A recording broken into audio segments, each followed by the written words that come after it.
guys? It's E, the Black Sheep Heritage. You already know, I have a 2019 Dodge Challenger Redeye. And from what you saw the last time I got this car on September 30th, we have done many upgrades to this car. We just got done installing this front splitter. If you see down here, we have actually installed some custom lighting. It has over 2,000 presets, just to make things fun. I mean, I do have my two sons. They like to ride in this car and they like to play around with it as well. So, you know, down the line, I just want them to enjoy it as much as I enjoy it, and others to enjoy it as well.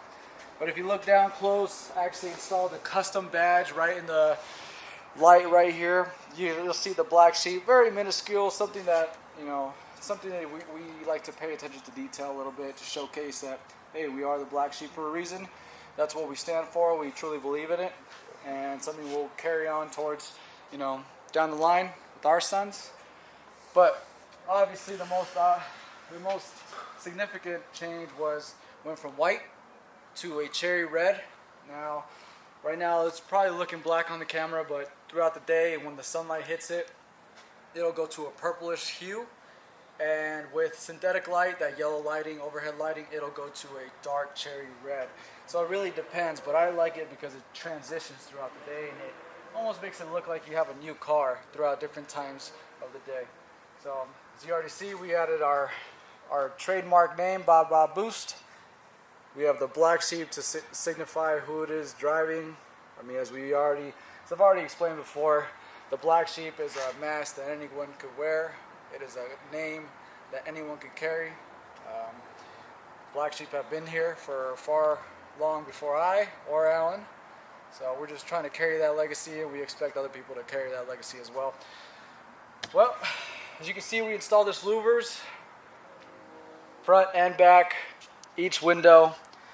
And if we take a closer look, you know, just wanted to set it apart a little bit and give it a different stance. Again, the whole thing, I wanted to take a really basic Challenger body and give it a different look to really stand out against all the other Challengers. Even though we do have the 6.2 liter engine with the supercharger, it already stands out. Not that many people have Redeyes, but why not take it a step further? Why just be basic? Why just do the bare minimum? Do what you enjoy. I enjoy working on cars. I enjoy working on anything creatively. So this is another project that we undertook. But if you come back over here, you'll realize that we did a lot of extensive work on the interior as well. It's not just exterior. So everything is carbon fiber red to match the interior that was already here when I bought it. Those seats right there are called Demon Red seats. And if you look closely, we try to match all the gauges and all the facial aesthetic features of the car to match those interior seats. But if you even look down further, we got custom diamond interior for the flooring, just to give it a little more luxury look. Elevate the stock interior.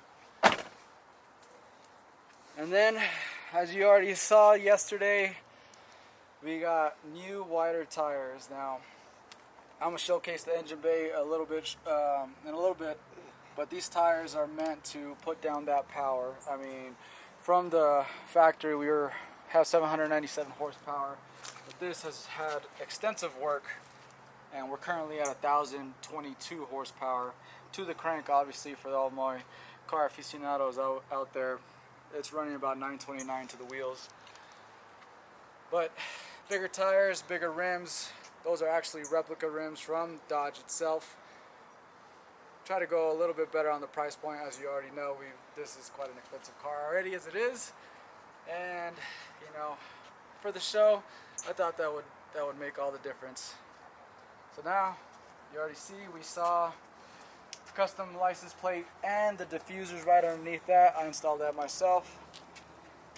And the whole point of the diffusers is obviously to add to the performance of the car, not just the aesthetics. Same thing with the wicker bill. Now, I'm not going to argue whether it does or does not, but the wicker bill and the diffusers, again, from an aesthetic standpoint, it gives it a different stance, a different look, to really break out of the average basic look of a 2000 that you get a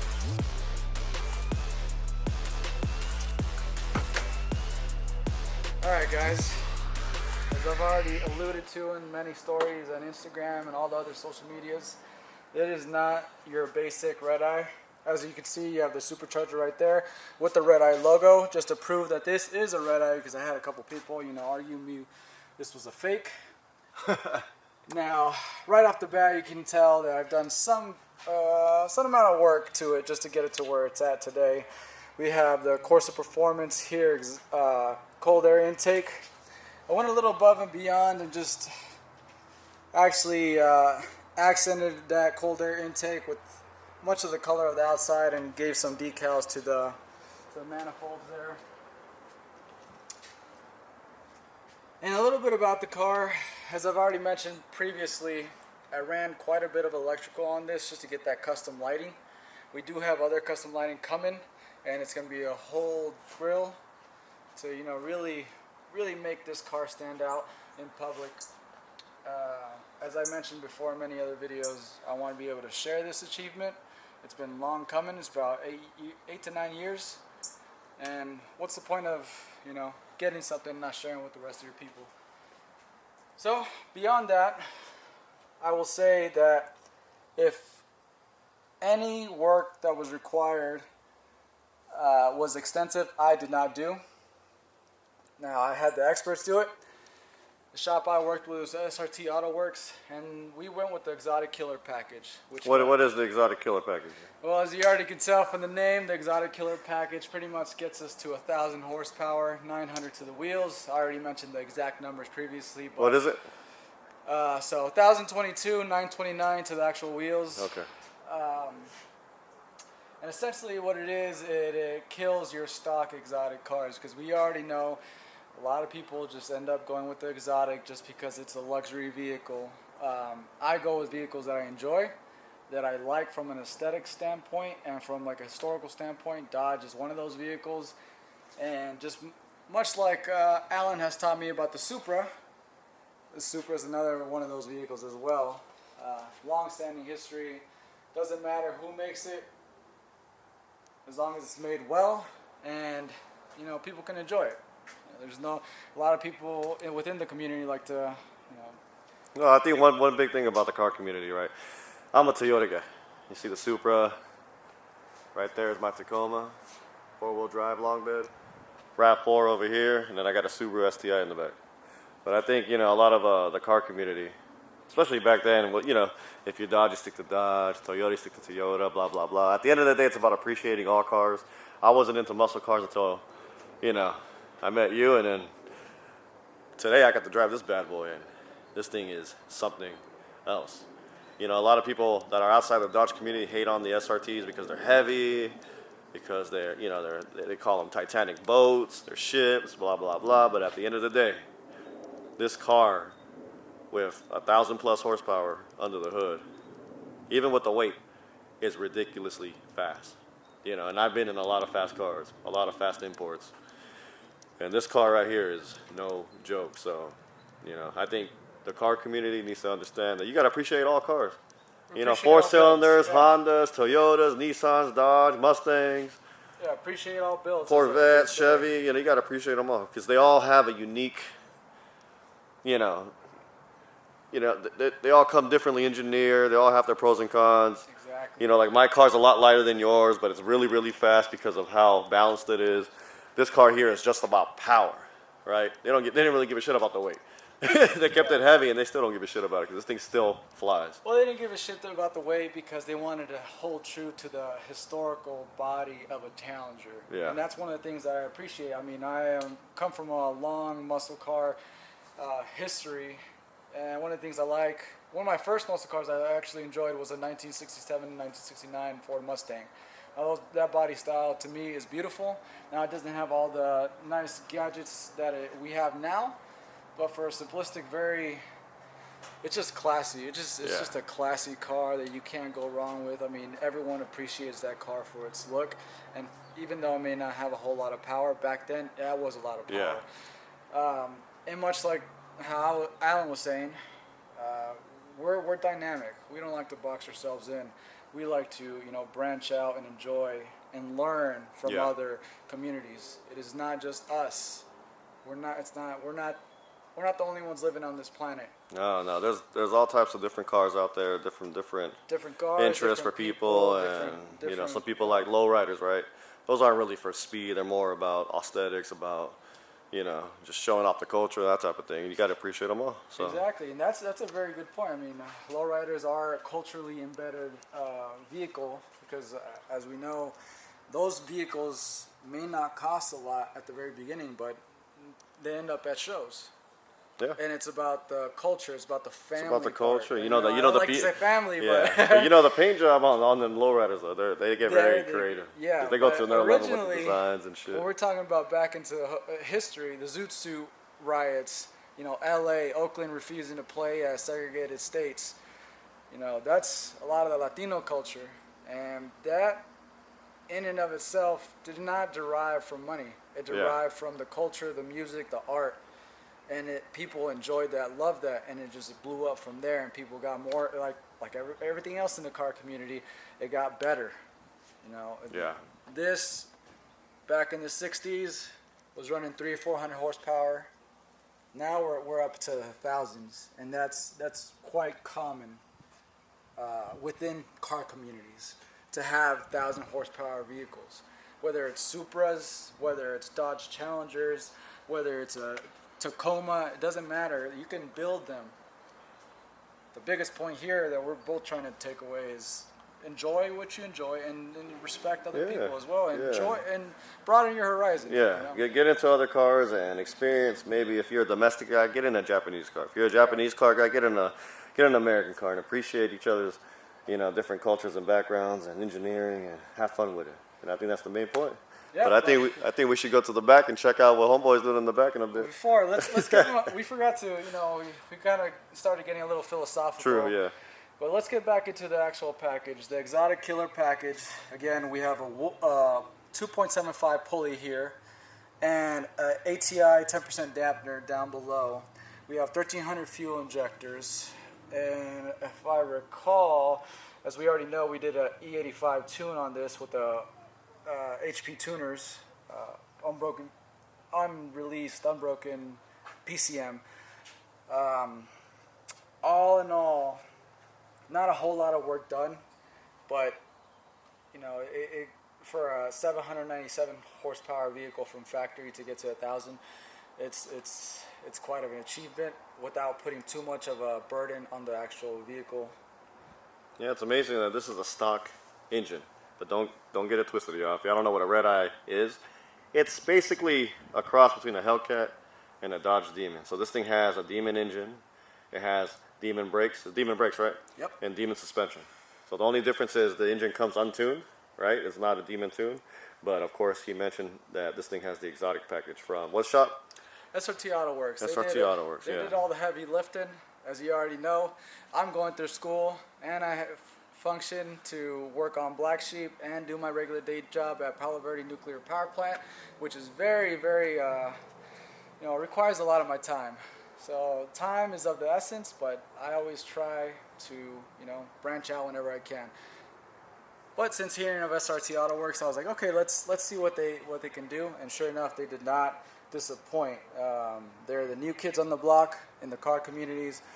Hennessy is very well known for their 1,000 horsepower Challengers, and this one has already proven to be faster than their builds, and it's from a new group of people who are just like us. We're coming up, putting in the work, showcasing, putting our money where our mouth is, and just building within their community, within our community, and it's a good spot, but we'll it's not the end for this one. I'll say that for sure. This thing's basically, I think, with all the upgrades you've made so far in a short time span, I think it's ready for the first car show. And where are we going? We're going to be at Fuel Fest December 10th. Check us out, we'll be there. Showcasing the car, but really just showing up to, again, enjoy what we enjoy listening, hearing from other people, and enjoying their builds, because I do not know a whole lot about cars. I can tell you everything about a tank, because that's what I worked on for 8 long years, but a car, I got a little bit less experience, but luckily through good people, I was able to expand my knowledge. You gotta put yourself out there to actually grow. But let's check out the STI, because that one is a work in progress, and that's let's go ahead. I'll follow you to the back. As you can see, we always busy. We always doing something.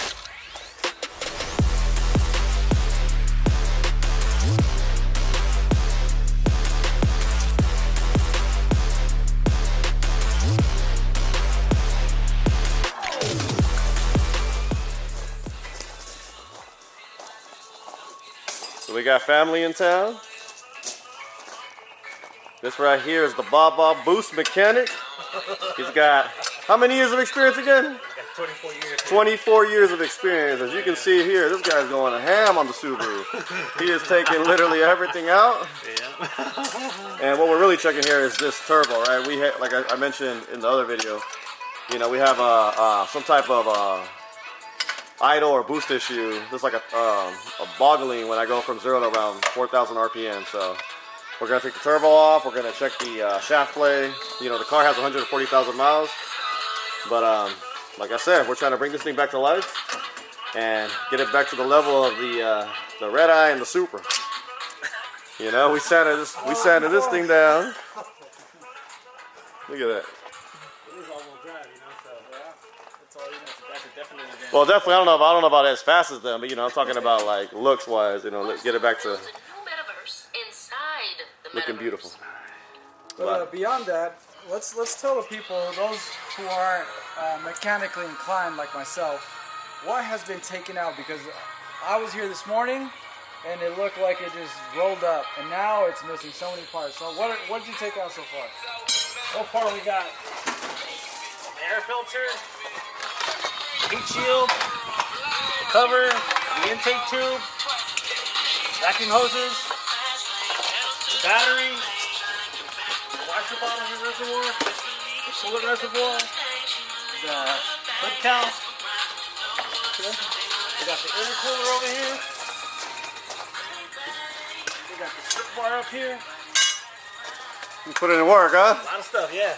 Oh, we still got the bumper over here. Oh yeah, we got look at The it. lights, This thing, yeah. got the grill, got a throttle body over here. Yeah. And of course, we're going to clean everything before it goes back, so it's going to be running beautifully. Yeah. So Alan, let's tell the people, what is the end goal for this car? The end goal right now is, well, for one, the body, get the dents out, get all that figured out, repaint it. We got the rims off. Let's go check out the rims real quick. Right, as you can see, this thing is on the jack stands right now. So we're also gonna paint. We're gonna paint the rotors. We're gonna the calipers. We already bought the paint for all that. As you can see, he's sanding down all the little dents. I think the first part one of this whole rebuild is the body. Getting the body back to its pristine condition. You know what I mean? Getting the rims back to where they're supposed to be. Because I don't know how many times I curb rash these things. I've had this car for, I think, 10 years, since 2012. Me and this car have been, through our ups and downs. We were in the Marine Corps together. This car's an 05, so it's a 17-year-old. Nearly 20 years old. Almost 20 years, yeah. So it's got, it's time to give it some love. It's been sitting under this shed that needs to get fully completed, which we're working on. Mind you, for all the people who didn't watch the current storms, but this used to be a full-on canopy Amazon, and it just got blown away. Yeah, So the material was like a garbage bag material. You know what I mean? we went ahead and throw some garage panels on top just to give it a little bit of love. Yeah. Because it was just a bare-boned structure. Yeah, it's still not great, but it does the job. It does the job for now. We'll put in more effort later, but right now it's the car that gets all the love and attention. But that's where we're at, guys. So as you can see, we got a bunch of projects. We haven't even talked about the Supra yet, but that's the next project. That one's going to be more probably cosmetic. I do want to get a downpipe, intake, and exhaust, but that's for another episode. And I'm trying to convince him to get an E85 tune, but well, we'll see. We'll see how crazy. I gotta put some money into this beast right here first. So get this thing running good. But that's it, y'all. So just stay tuned, and we'll definitely see you at the car show. And we will make more videos to give you updates on not just this car, but all the cars and everything else we're doing. All right, Lenny. Yes, sir. Next time we see you, hopefully, you know, we'll have some improvements here. You got anything else? I think we're good. I hope we're able to teach some people something new and, you know, showcase again what we're about. We get the comments like we're doing cars now. We've always done cars. Again, long history of getting my hands dirty in the Marine Corps and before. And it's just something that's already embedded in me and I continue to do. And just because I did not showcase it before does not mean I don't do it. It's just like designing. I do a lot of designing. I do a lot of writing. I do a lot of reading. Of course, I'm getting my PhD right now. So, again, just be dynamic. Do what you enjoy. You don't have to do it all. Just do what sparks your curiosity and, you know, run with it and see where it takes you. All right, man. Y'all heard it from me himself. Lenny, we'll see you next time, all right? All right. Till the next video, guys. Peace out.